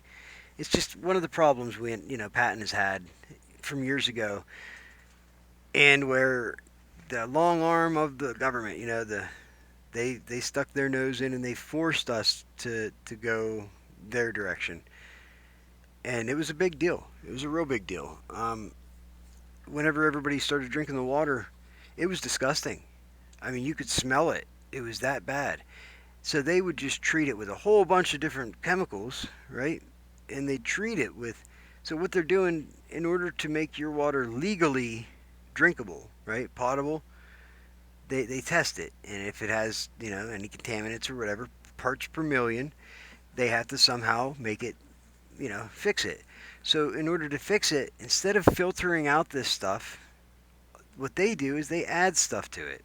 They add chemicals to it, chlorine and different chemicals that do that for you, that will clean it out for you. But as a byproduct of that, you end up with water that has so many different additives into it just to make it legal or safe to drink that it was bad. Like I said, you could smell it. Um, it leaves a residue on anything it comes in contact with. So everybody's hot water tanks started going out in town. Like everybody started, their elements would stop working in their hot water tank. You started getting certain pipes would get completely clogged up and gunked up. I know I had a Keurig machine. After we got on this water, the Keurig started malfunctioning because it would get plugged up with like calcium buildups. And if you pulled the copper pipe out of the down tube that's in a hot water tank on the top of the hot water tank, where the inlet is, or the outlet, the inlet, I think. Um, the one of those taps on the top that goes down into your hot water tank has a pipe attached to it that goes all the way down to the bottom of your tank. Okay, and that way it's the water is going in or out of it at that point from the bottom of the tank and not the top. It's like a straw in a cup. Okay, so imagine a straw is in your soft drink in a cup. The straw goes all the way down to the bottom. You know, you just hold it up a little bit from the bottom, right? Well, if you were to pull that pipe out of your hot water tank, and this is after just a period of a couple months. After a couple months, you pulled that pipe out. It was unbelievable the amount of buildup. It was like a white, yellowish white calcium type buildup. That's it was that's gross. You're drinking that water. You're cooking your food. You're showering with that water, and to see what it's doing to your pipes, it would just corrode or eat away at your pipes that lasted for years and years and years prior to that. Now, they don't stand up to it. You get a year, you're lucky if you get a year. So it's just a matter of time now before everybody has to replace their hot water tanks, and they have to do a lot of plumbing on their own. Uh, water coming into their building because what worked for years no longer is going to work anymore because we have this crappy fucking water that the Department of Environmental Protection made us get on. I don't know how the water we're drinking affects the environment at all, but you got me. I mean, yeah, it would affect our health, but how does it affect the environment? Why is the Department of Environmental Protection, right, forcing people, to what they're consuming? That sounds like maybe the FDA or yeah, the FDA, right? The FDA would handle that, I would think. But but I don't see how the Department of Environmental Protection should be in charge of that. That doesn't make any sense. But they are. They got their way, and we have these wells now that we get our water from. So our water comes from deep underground. Just imagine. Now we only know what we can see. We can't see underground. We can't see what could possibly be being done to this water, right? Who knows? I don't know. I don't like to think these things, but you got to keep an open mind nowadays, and you have to think of the possible nefarious things that the government could be doing to populations. They've been historically have been proven time and time again. Any opportunity they can, they use the civilian population to experiment on. That's, I mean, that's not even disputed. It's just a fact, and like everybody knows that. And with the nuclear power plants, and specifically the nuclear plants, I know they were doing experiments when they put the first ones in, the first nuclear plants in, the power plants. They have like an area of so many square miles surrounding that power plant was their basically their area of operation for their to run their experiment. And within that area, if you lived within that area, well, guess what? You're now a test subject. But they didn't tell you about it. They weren't going to tell you. And they did some crazy experiments with wildlife. With like you hear some of the conspiracy theories and the stories about like Wolfman and uh, the one that's like it's like a bipedal feline type. Yeah, don't ask me, but I've heard some whompers, some crazy stories about these cryptids, right? And if you look at the patterns, right, the cryptids, they show up. The sightings of cryptids, they show up in these areas that are within the, that radius around the nuclear power plants. So, most people don't know this stuff. They don't realize it. They don't know that stuff. They don't care about that stuff. So, who wants to go around worried about, what the government's going to do to you next and everything? That's not fun. You have enough distractions as it is.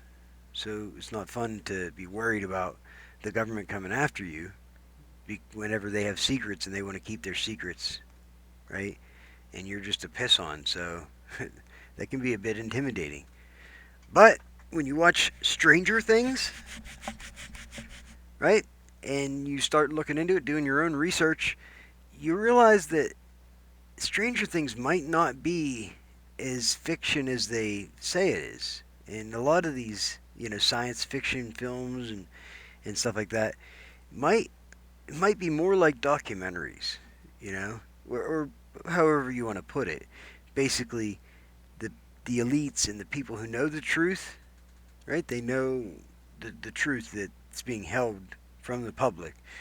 They know the truth, and there's true events that are that are crazy, hard to believe, true events that happen and just get passed around through through hearsay to make their way to like Steven Spielberg or Michael Bay or these different producers, movie producers, and that's how they come up with these crazy sci-fi stories. That you look back when they came out and it was all sci-fi, but 20 years later, if you watch that same movie again, it's like they're just describing reality now. It's like, oh my god, they're just describing exactly what we have now, but we couldn't imagine 20 years ago. Now, what are the odds that the people that are making these movies and writing these stories, what are the odds that they were just lucky and their stories just happened to predict the future, right? Just happened to. And this happens time and time again, over and over and over again. If you know, you know. You know what I mean? If you know, you know. If you're somebody who doesn't already understand this and doesn't already care or look into any of this, then chances are, then you're already sitting there saying in your head that's not true, and I'm just a crazy conspiracy theorist, blah blah blah blah blah, yada yada yada. So I'm sorry for you. I really am. You're you realize you're mind controlled, and you're in a prison. You're in a mental prison. You're a slave of your own mind. because your mind won't allow you to break out of that. It won't allow you to see the truth until you can admit, to yourself the possibility of what I'm saying to be true. That's all. But if you can't even admit to yourself that what I'm saying could possibly be the truth, then you're so far behind it.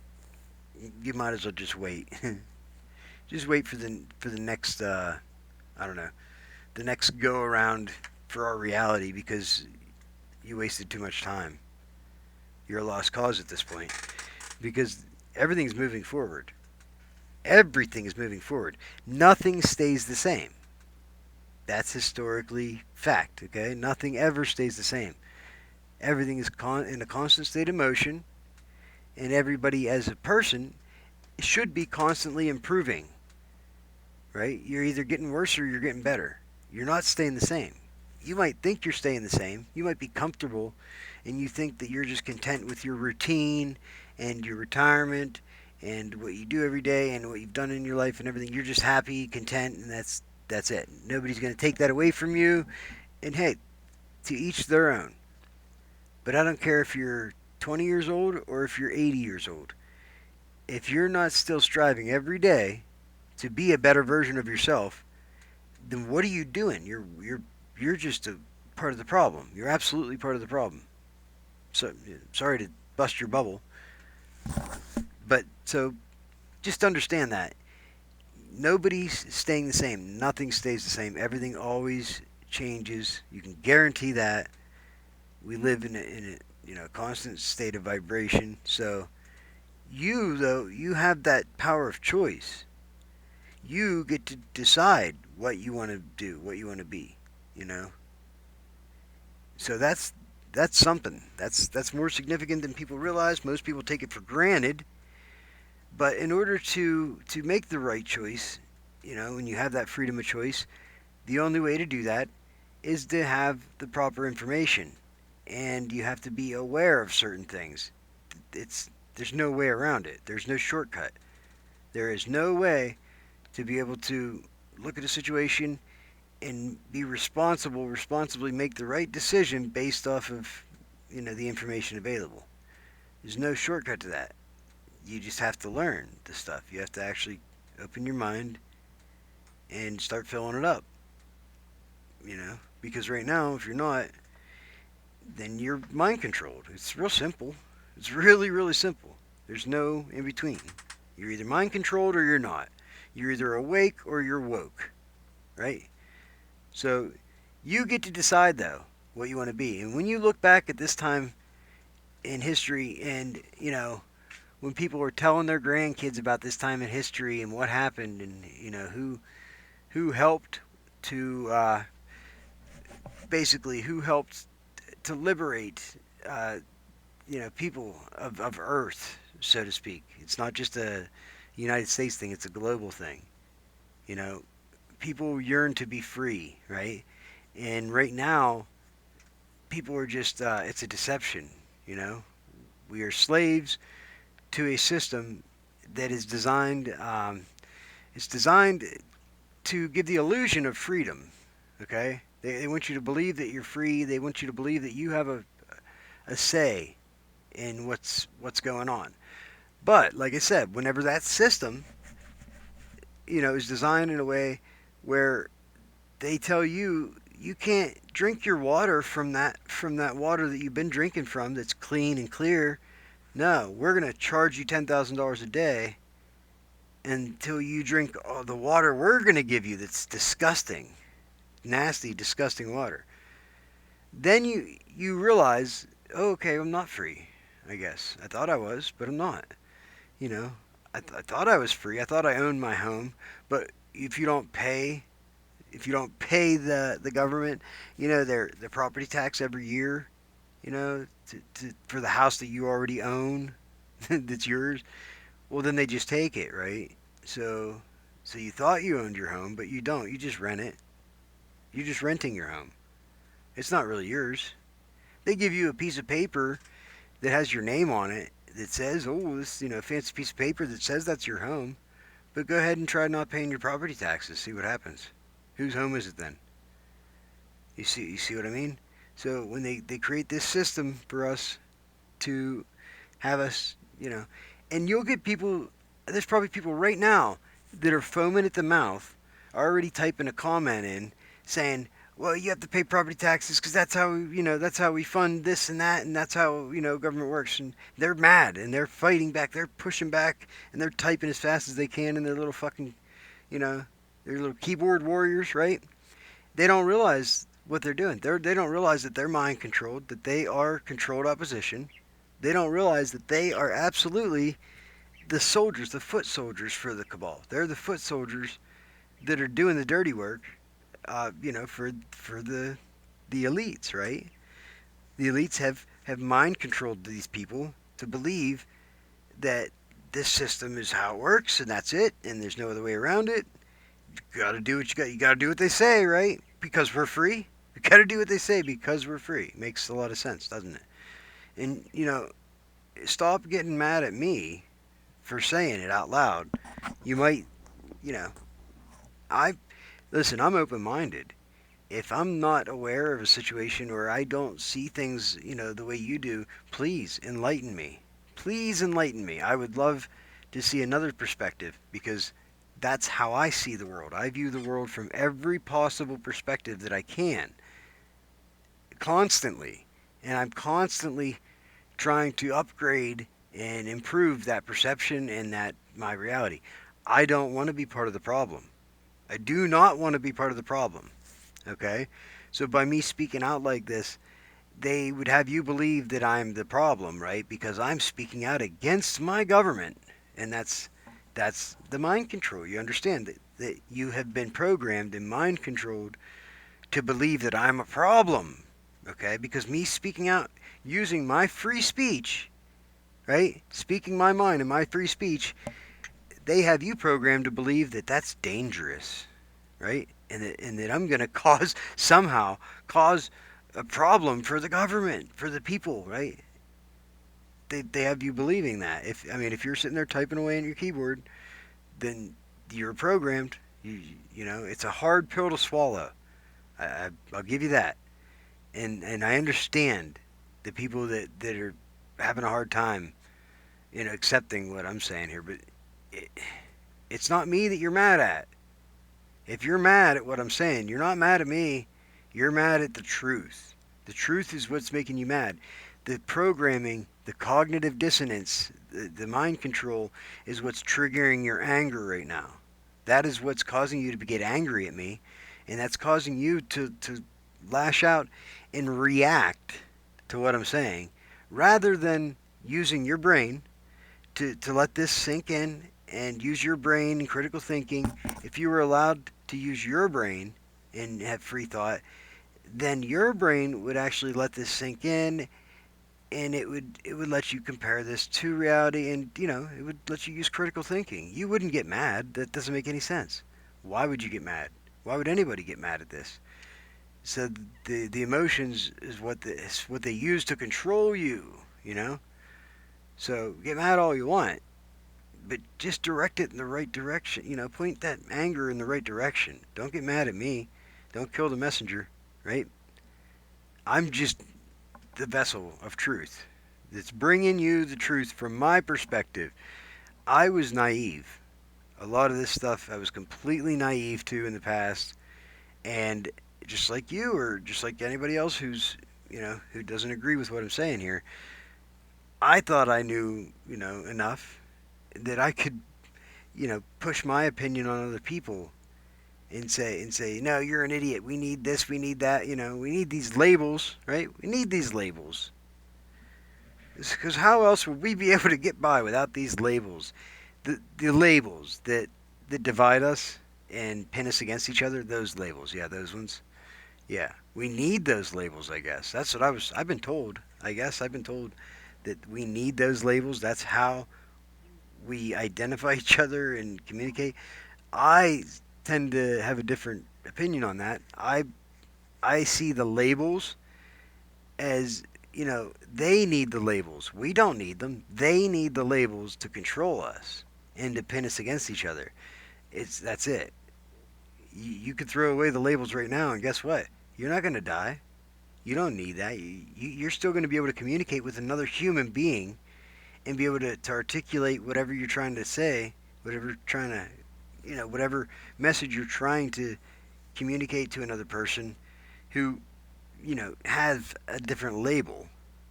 You know, that all that label does is it forces you to judge the other person. You might say, I don't judge anybody. Yeah, you do if you're using the labels because you have a preconceived notion of what that label is in your head already. So you don't know this person, but if you go ahead and apply that label to them, then you think you know them. And then that causes you to judge that person based on your preconceived notion when you have no idea about what this person. You don't know that person. You just slapped a label on them because we need those labels, right? Do we? Do we need those labels? I'm just saying.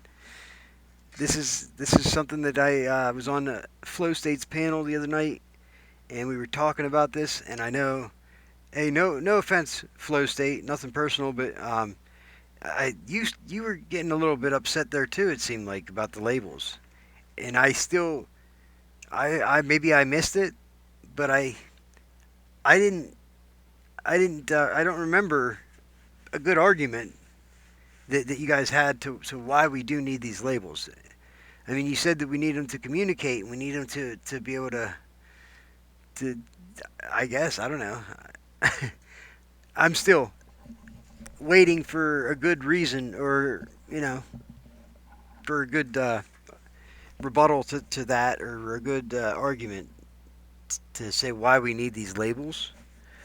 I say we don't need the labels. Throw them all out. Get rid of all the labels and look at a person for themselves individually. Do not judge a person based on their associations, right? Or based on their color, their nationality, their religion, all of those things. You know, the labels are the individual, you know, identifiers, so to speak, that are unnecessary. They're completely unnecessary. They can be used to describe a person, yeah, sure. But what if that description, if you're trying to describe a person using the label and they disagree with you and they say, no, that's not what I am, well, then it turns into you judging them. That means that you're judging them. You're seeing them, from a preconceived notion already programmed into your brain that you're already biased about, you know what I mean? So, do you see what I'm saying? It forces you to judge somebody. And Flow State, I know you don't judge anybody. You seem like one of the most level-headed, uh, open-minded people here on the internet today that I see. And I agree with you with most things. I've learned quite a bit from you as well. But as far as this one goes, with this subject, Flow State, I don't. I'm not budging. I'm open-minded, but I have not been. I don't see it. I just don't see a good argument to why we need the labels. Balderson as well. Balderson, I'd like to do that again sometime. We had a great conversation. If you haven't seen it, go check out Flow State. He had a live stream from a couple nights ago, and we actually had a deep, pretty somewhat intellectual conversation on this very subject. And let's see, Provo was also very involved in that conversation, and some other things. Fluffy Bunny, um, Cuddly Bunny. I think it was Cuddly Bunny, and let's see, there was a couple other people, but yeah, it was a good conversation. I ended up passing out at some point because I remember I was drinking, but we were talking about some of this stuff, and then the next thing you know, I woke up the next morning, and my headset was laying on the floor. So I don't know at what point I passed out, but anyway, there was a good hour of decent conversation that delved into this subject and the elites, right? We talked about Rockefeller. We talked about about public relations, and we talked about they. That's what triggered the conversation, the whole argument, where Balderson got triggered and he was reacting. and he was like mad, like yelling, reacting because I said we don't need labels, and because I said they create the labels, or they use the labels.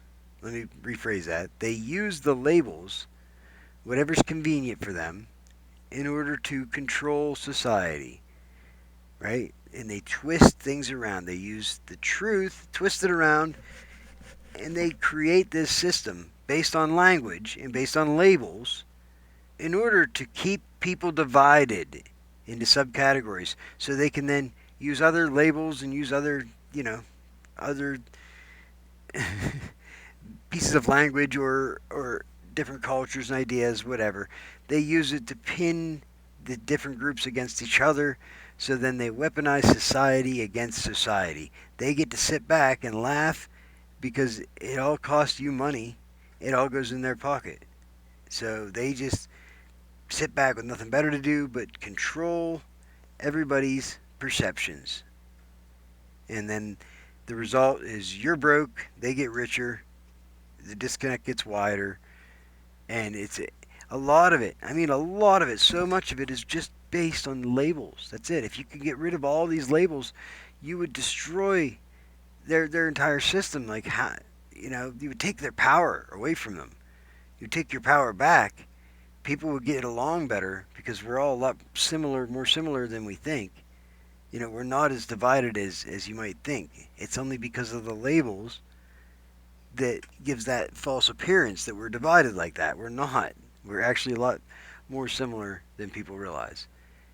And that's all it takes is if you were to get rid of all the labels, right? The religion, the different races, the nationalities, the different um, ideologies, right? The different ideologies of you know what your how you view the world, right? Are you an anarchist? Are you is there hedonism? I hear a new one like every day. All of these different terms. People try to slap that label on another person. If you just get rid of all those fucking labels, get rid of them, okay? Don't like they never existed. Completely get rid of them like they never existed, okay? Then go up against somebody who you has a starkly drastic different perception of the world, and then have a conversation with them without using any labels, right? Take the bias out of it. Without using any labels at all, you have a conversation with them. I bet you I can almost guarantee that it goes much better than it would have with the labels, or your outlook ends up in a much more positive outlook than it would have had you used the labels. So I find it hard to argue with that. I don't understand how people can even argue with that concept. You know, it's not a solution to fix everything, but it's certainly a good start. If people can try to practice that, the labels, getting rid of the labels, just ask yourself, is this necessary? Is this label necessary? Or do I have to come up with a new label? Because whenever the one label doesn't fit, what happens? Right? People just end up creating a new label, like a hybrid new label. So you see how that is fucked. You see how that's fucked, right? Why do you have to slap that label on people at all, period? You don't have to. If you don't understand how they view the world, you don't understand their mindset, tough titty. Tough titty. That label's a shortcut, yes. A shortcut, but guess what? There are no shortcuts. There are no shortcuts in getting to know a person, understanding a person, and their beliefs. There are no shortcuts. So quit using them. We can eliminate all of these fucking cliques and these stereotypes and all that shit if people would just take a little more time to get to know somebody before they slap a label on them and judge them. I'm done talking about the labels crap, and I'm gonna end this video because it's going on 2 hours now. But I think the stuff I touched on is very important. I think if you didn't already, you know, have the same mindset as I do, or you didn't already, look into some of this stuff, and this is your introduction to it, I hope this opens your eyes enough to get you to look further into it. And if you disagree, please disagree in the comments. I want to have the discussion. We need to have the discussion. But other than that, just as always, remember, be good or be good at it. Peace out. Happy New Year.